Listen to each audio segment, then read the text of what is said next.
Hey everybody, Quantum back here again, and after being away for about 2 weeks, just because life is so busy, we are going to be jumping into a kind of meta review series where, with the store championships coming up, we want to really take a deep dive into the current status of all these meta decks. And we've covered red purple a lot on this channel. I think this deck has definitely fallen back into kind of a mid-tier status now, just because there are so many things that are being played that Ruby Amethyst can't really deal with. But the first deck I want to take a look at is Sapphire Steel.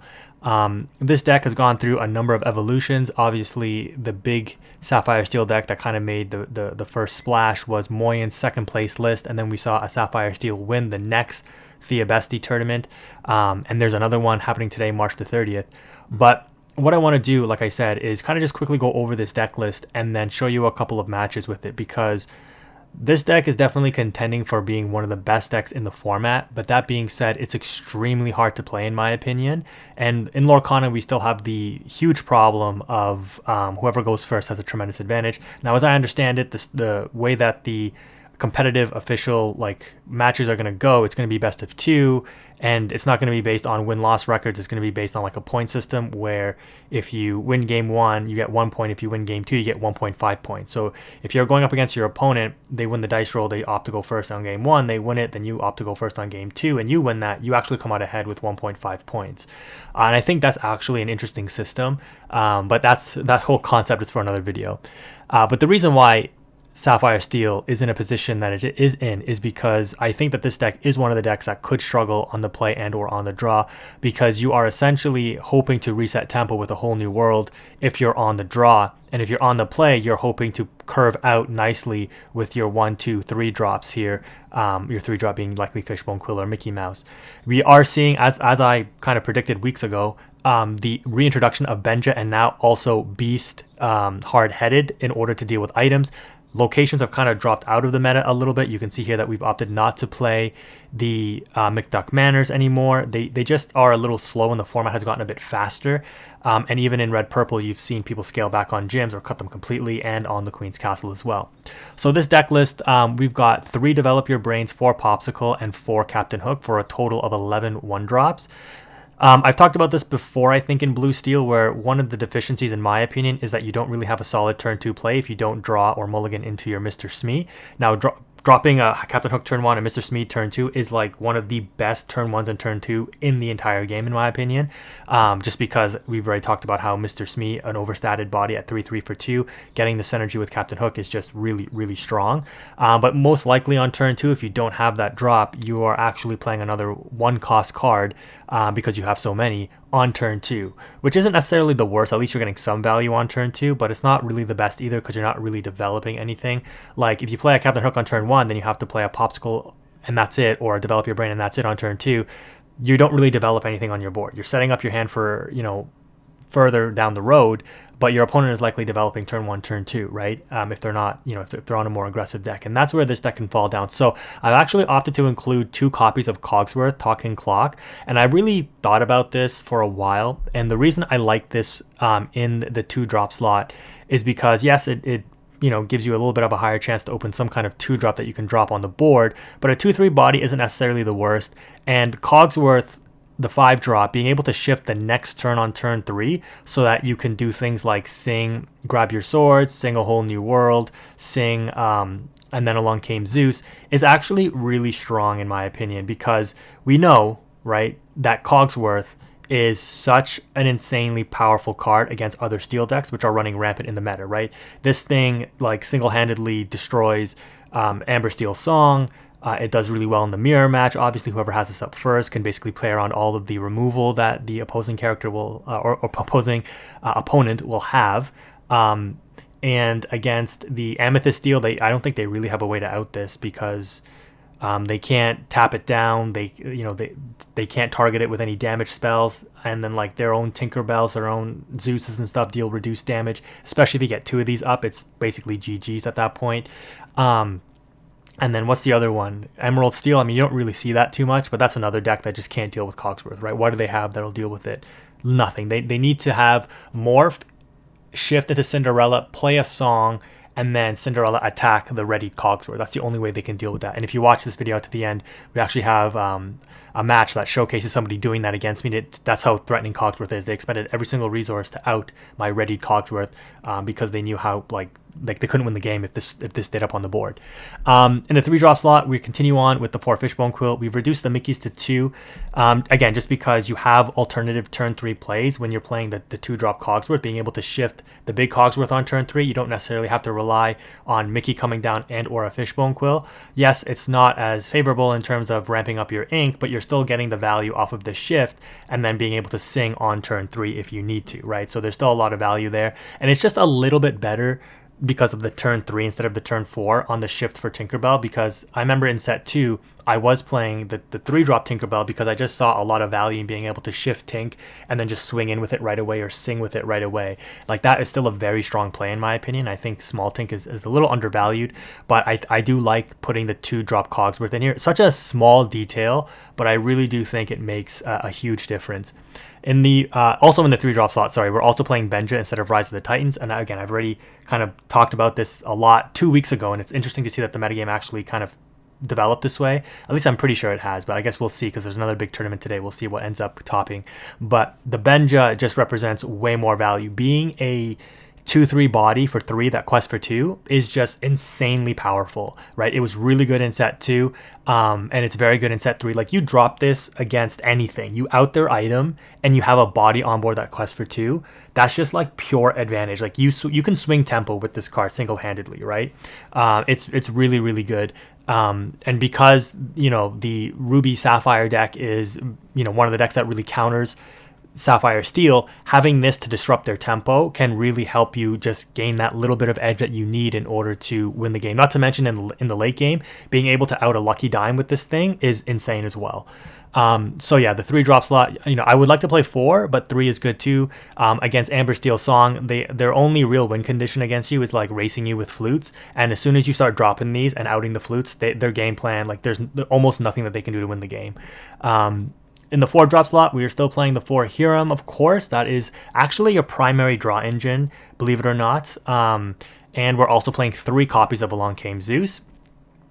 We're opting for 4 copies of Cogsworth still, and 4 copies of the Beast Tragic Hero. Now, I've talked about this again many weeks ago, where I said this card just gets worse over time as more and more damage, like spells and stuff, come out, and you're actually seeing people cut this from their list. The list that won the big 8K didn't even play Beast Tragic Hero in the Amber Steel Song. That was Zan's list, I believe is his name. And other lists are only playing like just a couple of copies. Now, don't get me wrong, in certain matchups, this thing is literally a beast, like what its name says. It is the beast, because some decks just have no way to damage this thing just sits on the board. It's a huge threat because it just draws you 2 cards every single turn, and you know, like, if you need it to, like, you can swing into something, make it a 7/5 body on your turn if it survives, so it can like instantly out locations or any other big threat that you might run into. And this is actually one of the ways that you can out Cinderella, believe it or not. Like, an exerted Cinderella 5/5 body with resist 2. If this thing is a 7/5, it can just run into the Cinderella and take it out instantly. So a lot of people, you don't really see that being used with the Beast, but that is one of the ways that this deck can also help deal with Cinderella. And also in the 5-drop slot, we have 3 Grab Your Swords. I've been seeing reduced copies of this in people's deck, but again, seeing how fast the format has gotten, I think 3 is still warranted. Along with the 3 Along Came Zeus, this should be enough to like help you survive against aggro, especially if you're able to ramp and play multiple interactions in a turn. Like, once you get your Hiram draw engine rolling and you're on like 9 ink, being able to play like a Cogsworth and an Along Came Zeus in the same turn is actually huge for maintaining tempo and controlling the board. And we're only on 3 copies of A Whole New World because, yes, you do want to get that tempo swing with the Whole New World, especially if you're on the draw. But I do think that with the draw engines you have with Hiram, like I said, being your primary draw engine, just because it's like instant, you play it, you draw 2, it's a 6 body that your opponent likely can't out. So you're likely going to hopefully quest with it and gain some additional draws with it. And then, of course, like the Beast Tragic Hero, like your opponent, when you put this on the field, your opponent has to expend resources to deal with it, which they likely will, and you won't draw from it. But at least, you know, they've used up their turn trying to deal with your Beast. So that's why it still has some utility. But yeah, if you do end up getting the Whole New World in the right spot, it can be literally like a tempo swing, a game-winning play for you. But for the most part, people know, like, they're not going to let you get all that much of advantage off of a whole new world. And so in a lot of scenarios, you'll see people like try to dump out their whole hand, and just that like psychological play, like you might just end up inking this with like a fishbone quill, because you're like, my opponent knows I have the whole new world, I'm playing aggressively to try to cast it, they're also playing aggressively, dumping their whole hand. Now I just have to deal with what they put on the board. They have no more resources in hand, therefore I don't need to cast the whole new world. This card really is like a very skillful card to play. Like, you have to know when I want to cast this. It's not just like, oh, I have the ability to cast it, I've been playing my game, and this is my game plan. It's like, no, you have to play smart with this card, and therefore with 4 copies, drawing multiples of it can really like obviously like brick up your hand. So I think 3 is fine in this instance. Yes, in certain scenarios you want to keep casting this and gaining the advantage, but again, like, because you have so many other like sources of draw, you don't necessarily need to play 4, and it just helps reduce your uninkable count and reduce the chance that you draw multiples in your opening hand, which is always good. And then topping out the other 5-drop is 2 Let It Goes. I think you have to play at least a couple of these, just because Hercules can pop up in the meta on Steel, as well as Cinderella's, of course, and you just need a way to like instantly deal with it, and Let It Go just helps you do that. Those cards are big problems for this deck. Not to mention, you might be able to like let it go a big threat that's readied up, like the opponent, like say you're against Sapphire Ruby and they drop a Gaston, they lucky dime it, and you're like, I'm going to lose next turn because they're going to quest with this Gaston, and they're going to lucky dime it, and that's game. So if you don't have the Zeus, having a Let It Go can also help. So just more versatile removal is helpful there, in my opinion. Only 3 copies of Gaston. So again, this card is very good, but being uninkable, being a 6 cost, there are only certain scenarios where you actually want to drop this. It's weird to explain, because this card kind of feels like a win more card, but at the same time, the ability to dig 3 deep can actually be a game-winning play for you, being able to like find exactly what you need. But usually, if you're in a state where you're dropping this card, the game is either in a simplified state where boards aren't really developed, like you've been removing your opponent's threat, your opponent's been removing your threats, and then like dropping the Gaston to get instant value off of the developed brain ability, and then maybe lucky diming it, or setting up your plays for next turn is kind of where you want to be. You don't want to just be throwing this card out without dealing with your opponent's board, because this card is very vulnerable. It only has 4 toughness, which means it gets outed by like an opposing along came Zeus, etc. And if you can't deal with your opponent's threats first, they're just going to outquest you anyways. So again, an interesting card, but in practice, like, you have to know when to play this versus when it's just going to be ink with the fishbone quill, and then of course you're going to mulligan it away in your opening hand. 2 copies of Lucky Dime. Just because you want to increase the chance that you see it in the later part of the game. Hopefully, if you see it early, it's just ink, and then you always have another one hopefully in your deck. If it gets ripped out of your hand with a Bare Necessities or something, you have Tamatoa to bring it back. And I have a pretty sick match where I show you how I'm able to go from like 0 lore to 20 in 2 turns, thanks to the Tamatoa bringing back my Lucky Dime and winning me the game that way. But yeah, I like 2 Lucky Dimes in this build, and then 3 Tamatoa, kind of your end game closer. Opposing Steel decks can't deal with this being the 8 body. Or they can, but it's very, very difficult. And this thing is just a tank, and the fact that it can generate you your items back, like your popsicles for additional draws and heals, your Lucky Dime, like I said, if it gets outed or discarded or whatever, you can bring it back and recast it. It's very, very powerful for that. And still opting for the Tinkerbells here as well. 3 copies. It is a little underwhelming to play this without the shift target, just because I think when you drop this, like, it's not getting you the utility that you need right away, because you likely drop this and you want to be swinging in with it right away to start getting the value of taking something out and dealing the 2 damage. So just dropping this, dealing 1 to everything, seems a little underwhelming now. But again, you're not playing the shift Tinkerbell, so what else are you going to do? But I think this card is still good enough that you need to play it. So the only other thing I will say is, like, now the Tinkerbell combo kind of relies on you having a 5 cost card on board prior to you dropping Tinkerbell, and then you have to drop Tinkerbell, deal 1 damage to everything, and then play a Grab Your Swords in order to board wipe your opponent by like turns like 5 or 6, because if you ramp with Fishbone or Mickey, you're getting these cards out 1 turn early, right? So let's say like you play a Beast on turn 4, Okay, you pass back to your opponent. They develop a bit of a board. They're maybe ahead on the quest, on the lore count. Turn passes back to you. You just ink once, right? Because you're now on 6 ink. You drop the Tinkerbell. You cast your Grab Your Swords with the beast singing it, and you wipe your opponent's board. And then now you stabilize. You've got a beast, a Tinkerbell on board. The opponent likely has nothing, and at that point you probably win the game by turn like 5. But again, that's a very specific setup where like you have Fishbone or Mickey to ramp. You have like a 5-drop in beast or Cogsworth, and then you have the Tinkerbell and the Grab Your Swords. So a lot has to go right for that. But again, helping with the Cogsworth shift can help you get to the 5 cost character a little bit easier. But again, that requires having both of them, and you only play 2 copies of the small Cogsworth.